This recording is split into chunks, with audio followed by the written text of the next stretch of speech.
Have I not commanded you?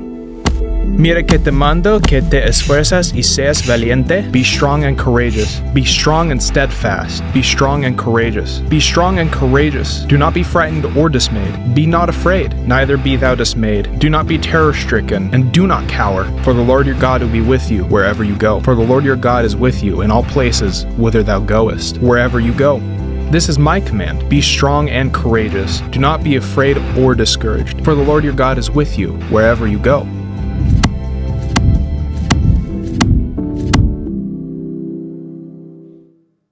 Isn't it in seasons of victory, those mountaintop moments in life, we tend to forget the goodness of God? We have this tendency within us at times to want to sort of take credit for the victory. It's why 19th century Scottish preacher Andrew Bonar said, "Let us be as watchful after the victory as we were before." Why? Because oftentimes overconfidence leads to destruction. Mismanaged victories can lead to defeat. It's the danger of inflated egos and worldly confidence and arrogance.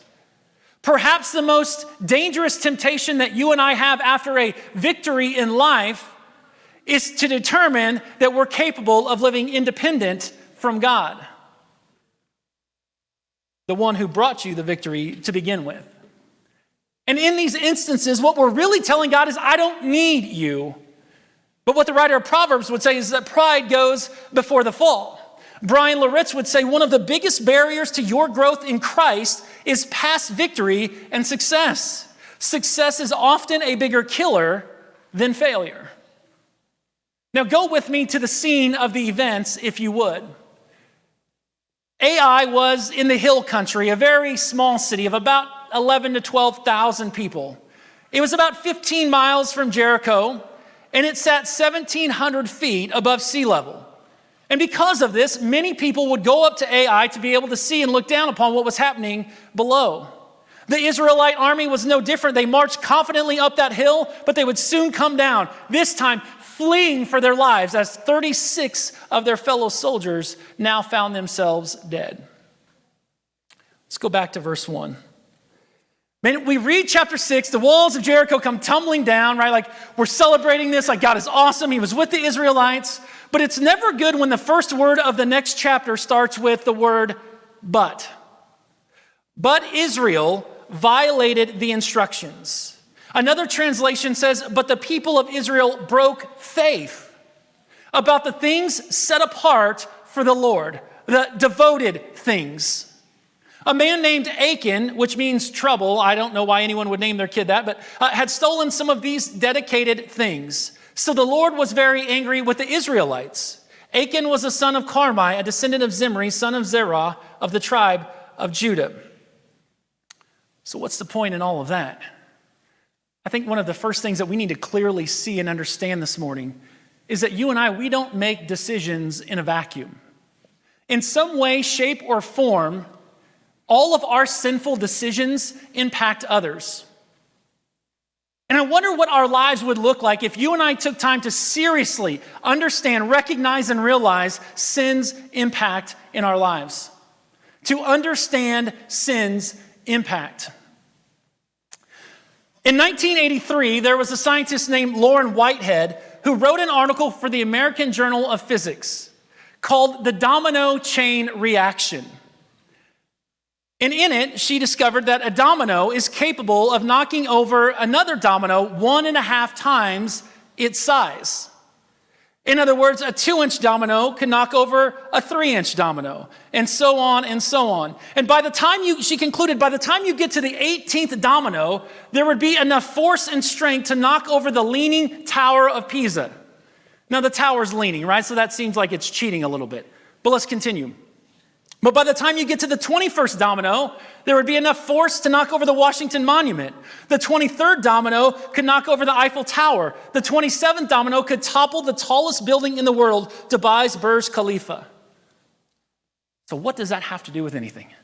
I'm glad you ask. Don't underestimate the impact of what seems like just a little 2-inch sin and the effects that it can have on the world around us. An exponential impact of sin. Sin that affects innocent people, that affects your family, your loved ones, your children, your friends, your coworkers, your classmates, your acquaintances, people beyond your sphere of influence, your schools, your communities, your churches, even entire generations are affected and can be impacted by one seemingly innocent, minute little sin. Warren Wiersbe said, never underestimate the amount of damage one person can do outside the will of God. Think about it. It's why David's disobedience in taking a census cost 70,000 people their lives. It's why the disobedience left the Israelites wandering in the wilderness for 40 years. And don't even get me started on Adam and Eve, right? But today there's a man named Achan. One man. Seemingly innocent little sin, right? Like it didn't seem like that big of a deal. He got a little greedy.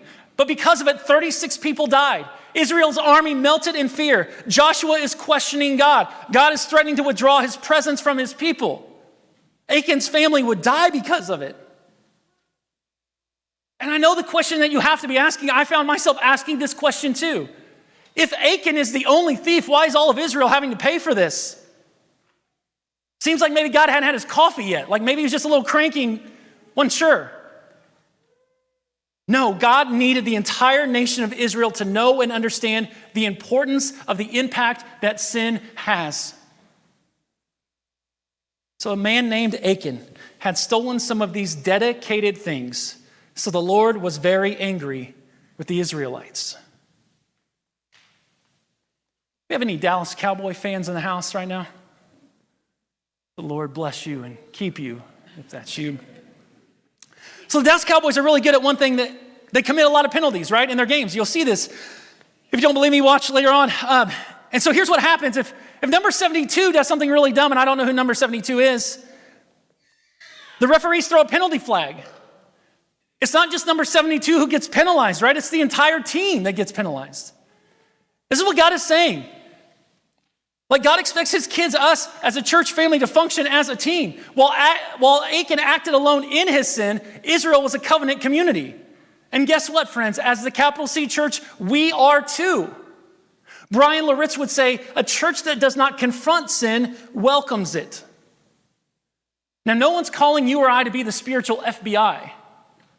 But there's a reality that if we claim to be followers of Christ, but are choosing to live in sin. Now, everybody commits sin. It doesn't make it right. But I'm talking about living in sin.